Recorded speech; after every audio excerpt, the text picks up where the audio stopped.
كتير جدا عملاء بيكونوا عايشين برا مصر لفترة طويلة من الزمن يعني، وبيكونوا عايزين يرجعوا يشتروا بيوت متشطبة علشان يستقروا، ما عندهمش ان هم يقدروا بقى يدخلوا نفسهم في تشطيب ومهندسين وهكذا. فالنهاردة انا بحقق الرغبة دي لبعض العملاء المقبلين على الشراء، خصوصا ان هم ما بيثقوش في بعض العمالة او بعض المهندسين اللي بيشطبوا بيوتهم وهم خارج مصر. وبيحصل كمان ان في ناس بتكون عايزة بتريح دماغها من هيدك التشطيب. طيب احنا قبل ما ندخل في ديتيلز، لو اول مرة تشوف القناة ما تنساش سبسكرايب وتفعل زر الجرس عشان يوصلك كل جديد. انا رينا. يلا نروح نشوف الدوبلكس، مساحته 225 متر وجاردن 54 متر. خليكم معايا، اوعى تروحوا اي حتة. قرار شراء العقارات من أهم وأكبر القرارات اللي ممكن تاخدها في حياتك، لأن العقار ممكن يكون سبب في راحتك لو اخترت تسكن فيه، وممكن يكون مصدر دخل ويعود عليك بمكسب كبير لو قررت تستثمر فيه.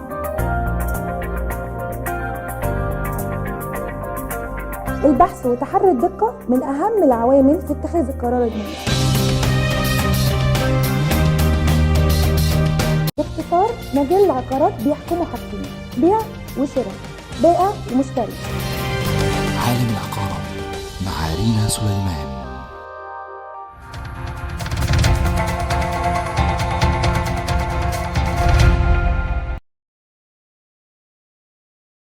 في الحقيقة أنا المداخل عملت لي إبهار، فعشان كده أنا حبيت أصور مدخل المبنى. أنا بحب الشياكة قوي، بحب الحاجات الغنية جدا اللي تحس إن هي ذو قيمة كده. ومع إن سعرها والله يعني بالنسبة للكومباوندز المحيطة يعني لا، هي طبعا ممتازة. يعني أنا جنبي بالم نيو كايرو بتبيع المتر بأكتر من كده بكتير، أنا بيبيعوا متشطب بالرقم ده. فبالنسبة لي حاجة تحفة صراحة. بعدين بقى عندي كذا طريقة للدفع. يعني عندي داون بيمنت قليل جدا، بيبتدي عندي من 5%، وعندي أقساط لغاية 8 سنوات، وعندي حاجات إسلام كمان 6 شهور، وعندي حاجات إسلام كمان 4 سنوات.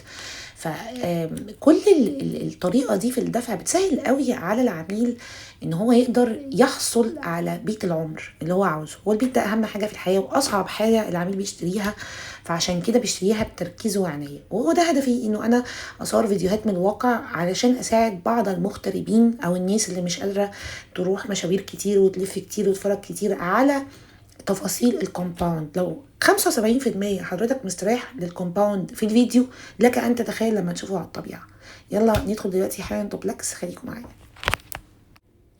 بصوا بقى، احنا كده داخلين من باب الدوبلكس. اول حاجة بتقابلنا المطبخ. انا طبعا بسلم بدون مفروشات، لكن هنا الفرش ساعدني وهيساعد العملاء اللي بتتفرج على الفيديو ان هم يقدروا يشوفوا المساحات مظبوطة، المساحات مناسبة، المساحات دي هي احتياجاتنا ولا لا.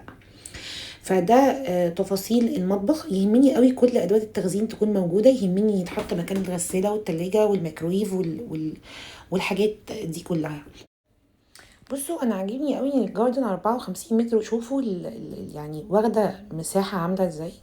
شوفوا ازاي لما يطلع من الجاردن حمام سباحه والتيرس وجزء لاندسكيب ممتاز. عاجبني قوي الباساج اللي بينزل على اللاندسكيب ده. يعني عاجبني ان الجاردن، على فكره مش كل الكومباوندز بتعمل باساج على اللاندسكيب، في ناس بتعمل لك عادي جاردن تبقى مقفوله بسور، فمش بتعرف تبقى اريحيه قوي بالنسبه لك. يعني كان بحب المنافذ دايما، يعني دايما بحب اتنفس في البيت.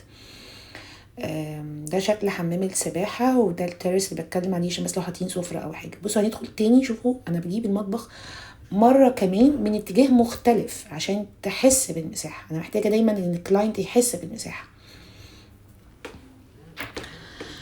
طيب هنشوف بقى الريسبشن. وعاجبني قوي ان الازاز بانوراما كله على الجاردن بتاعتي. يمكن انا ما فتحتش الستاير دي، معلش فاتت عليا، لكن يعني انا اللي مصوره، يا رب التصوير يعجبكم يعني. يعني اللي واقف في المطبخ شايف حمام السباحه والجاردن بتاعته، واللي قاعد في الريسبشن هو مش شايف غير ملكه بيته، شايف الجاردن بتاعته وحمام السباحه. ده عاجبني، ده بالنسبه لي انا خصوصيه اكتر يعني. ده الريسبشن.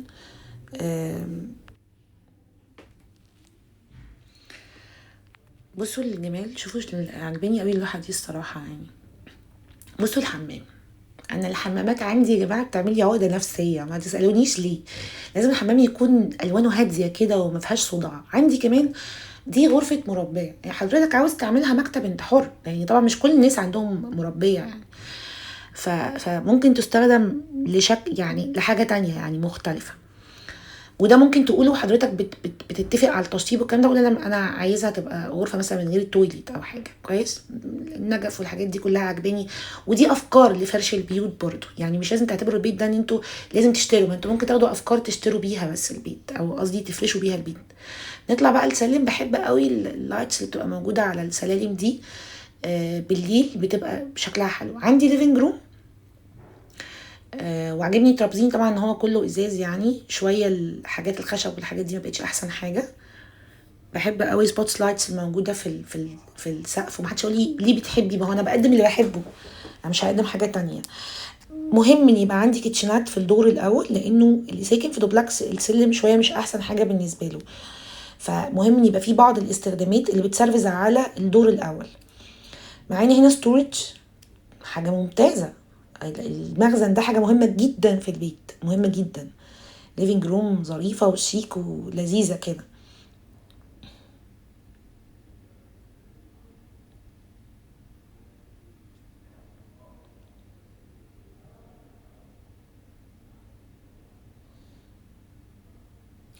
طيب احنا دلوقتي هنشوف اول غرفه معانا. غرفه عاديه خالص، مش ماستر. ممكن تبقى غرفه بيبي، ممكن تبقى غرفه اطفال، ايا كان اعمار الاولاد قد ايه. هنشوف بقى من فوق، يعني من الغرفه دي احنا بنبص على باساج لاندسكيب، وكمان بنشوف الجاردن بتاعتنا كده. اعتقد برضو مساحه حمام السباحه واضحه من اعلى.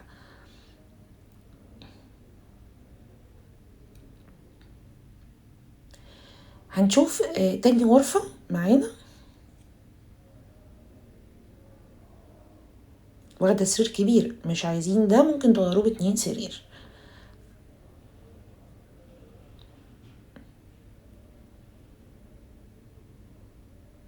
بس باخد راوند كده في الغرفة عشان تقدروا تحددوا المساحة. يعني الواقع يا جماعة مختلف.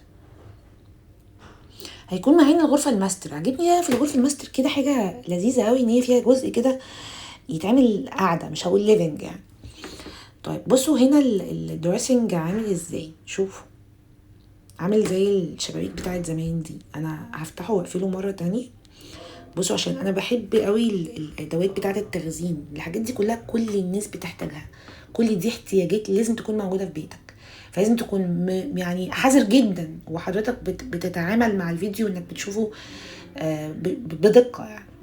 دي الجزء اللي بقول لكم عليه. الجزء ده هو ده اللي يعني ايه، هنقول كرسيين وقاعده، يعني مش هسميها ليفنج روم.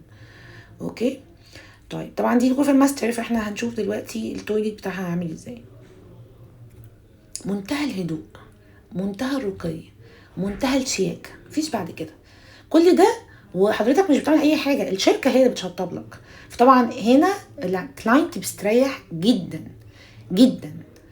في شركه يقدر يتكلم معاها، يرجع لها لو التشطيب مش عاجبه، يقدر يقول لا ده مش عاجبني، لا مش هستلم. غير شويه مهندسين التشطيب، مهندسين التشطيب حلوين طبعا، ما حدش يتكلم، ولكن لازم يبقى فيه ثقه وفي تعامل مسبق، سواء ليك او لبعض الاقارب او لشركه زينا او لبعض الاصدقاء. بس كده. انا رينا، وطبعا التفاصيل زي ما اتفقنا ان هي بالتقسيط، ويعني اسلام عندي 6 شهور موجود، 4 سنوات موجود، كله على حسب المقدم وعلى حسب عدد السنوات اللي حضرتك بتقسط في وقتها يعني. ولو محتاجين تعرفوا اي ديتيلز مختلفه، يعني رقم موجود في كل مكان، او بقى اسكرينا بقى واتساب، اسكرينا كل ايا كان. انا رينا وعقاراته بس. اشوفكم قريب. باي باي.